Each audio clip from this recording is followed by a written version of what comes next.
Tati, falar um pouco, então, desse Vinícius mais decisivo, né? É o que o Marcelo trouxe. Talvez ele não tenha sido melhor no que ele geralmente traz de melhor, mas ele acaba fazendo 2 gols e nos brindando com uma foto para a eternidade.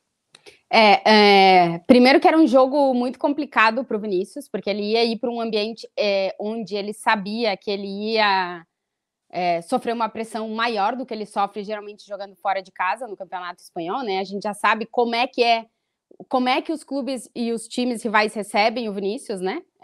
Mas claro que esse jogo contra o Valência, todo mundo estava olhando mais ainda para ele.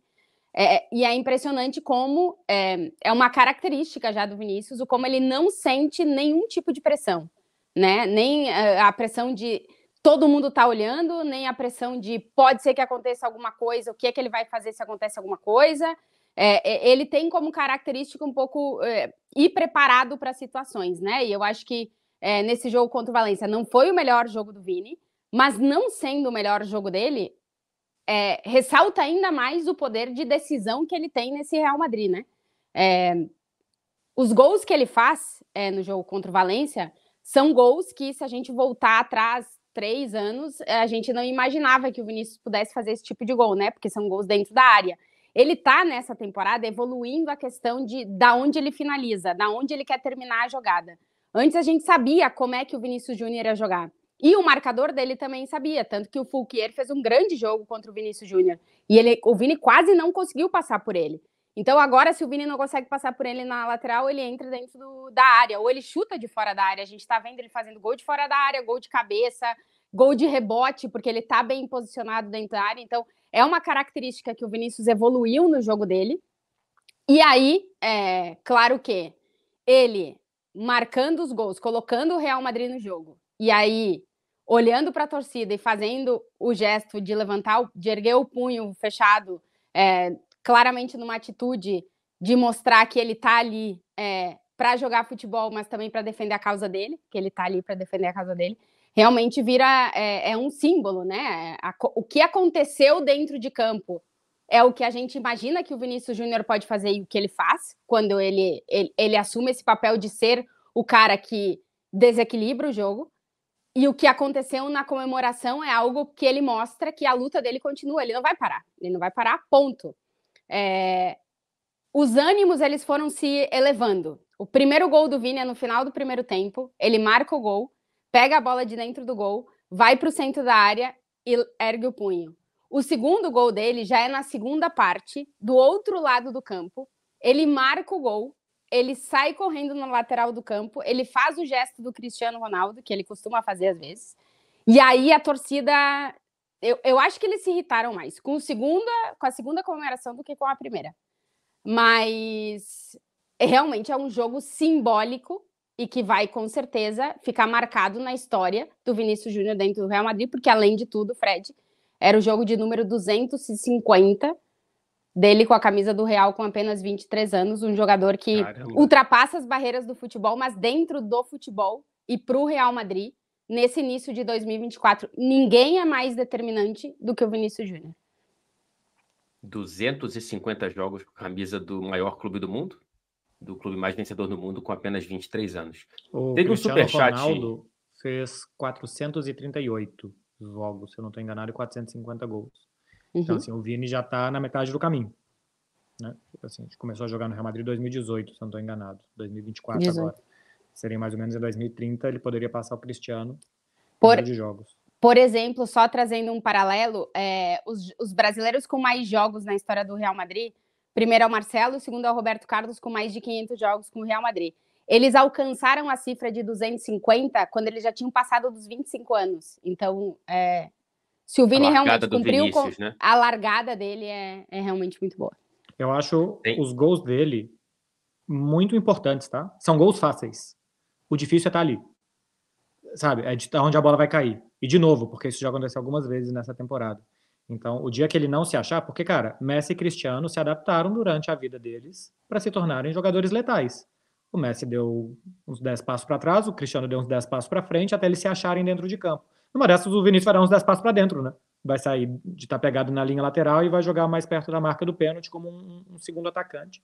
E se contratar o Mbappé, eu acho que a chance de dar encaixe entre os dois com esse novo Vinícius é muito grande, porque o Mbappé também não gosta nem de ser ponta nem de ser 9, você pode jogar com 2 atacantes por ali, isso pode ser muito bom para ambos. Eu acho que é muito bom para os jogos que ele não for bem, e ele pegou um marcador que, assim, que é bom, mas que não é um super marcador. Ele não conseguiu vencer, o Fouquier não foi driblado nenhuma vez, ganhou os 3 duelos que teve, segundo as estatísticas, e ainda assim o Vini foi o cara do jogo, foi o cara que decidiu o jogo. Então ele não precisa mais ser, por exemplo, o jogador que foi contra o Girona, que ele também pode ser o dia que o lateral permitir. O dia que o lateral não permitir, ele pode ganhar o jogo de outro jeito. Essa mobilidade no ataque do Real Madrid ela é muito interessante, e é isso, né? Abre caminho para boas projeções, caso a chegada do Mbappé finalmente se confirme. Trazer 2 superchats aqui. O primeiro, Tati, eu queria falar contigo rapidamente, e é um assunto importante. O João Pedro Martins, ele lembra do vídeo de uma criança atacando, né? Falando coisas racistas para o Vinícius. Um vídeo que foi enviado por uma brasileira que estava na arquibancada do estádio do Valência, enviado para o nosso companheiro Gustavo Hoffmann, da ESPN Brasil, certo?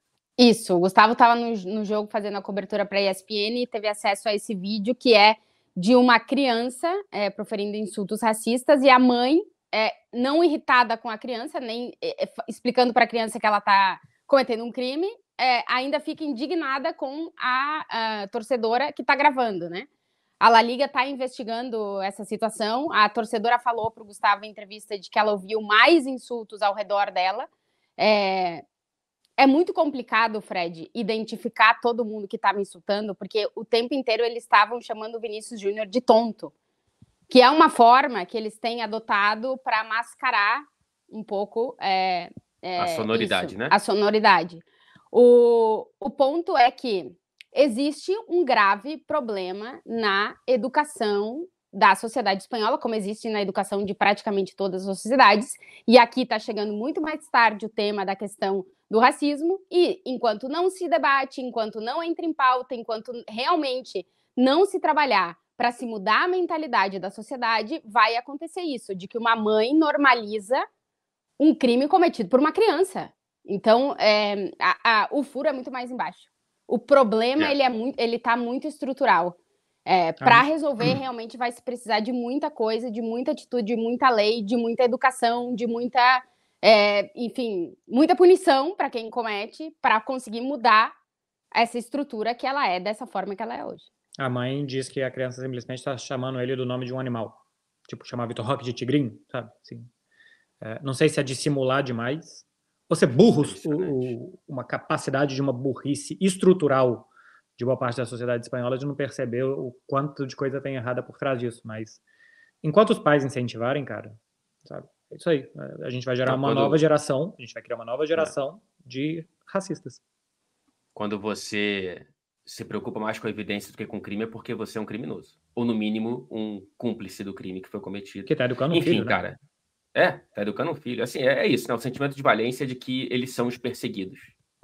E eu acho que isso diz muito sobre a mentalidade de nós e eles. Cara, eu não acho que Valência é muito diferente do resto de tudo, tá? De toda a Espanha. É que eles viveram aquele episódio, né? Eles criaram. Quando o Alaba voltou no Messi, a torcida do Real Madrid foi no Instagram do Alaba também, né? Insultar ele de forma racista. Então, assim, não salva ninguém. E não salva ninguém no Brasil, assim, de uma forma geral. Mas não ninguém individualmente, né? Digo, sociedade como comportamento de manada. Simplesmente porque em Valência, como na temporada passada, teve o grito de tonto, tonto, tonto, ou mono, mono, mono, que cada um escuta o que quiser, né? Tem gente que escuta o que bem entende, quando é mais ou menos claro o que está sendo dito. Eles se sentem ofendidos por isso. O Valência como instituição, a cidade, a imprensa de Valência. Mas eu não acho que Valência seja menos especial do que qualquer lugar. Um lugar que talvez seja diferente aqui é Bilbao, porque o comportamento da torcida do Atlético de Bilbao com os adversários sempre é bastante exemplar. Jogador que é machucado de lá sai aplaudido. O Vinícius lá foi muito vaiado, deve ser um dos poucos estádios da Espanha que ele nunca foi ofendido de forma racista, mas vaiam ele para simplesmente um adversário do outro lado. Mas de resto, Valência para mim não tem nenhum sabor especial em relação aos outros. O problema o que eu tenho com Valência é que eles estão até agora tentando limpar o que eles fizeram sem admitir o que eles fizeram.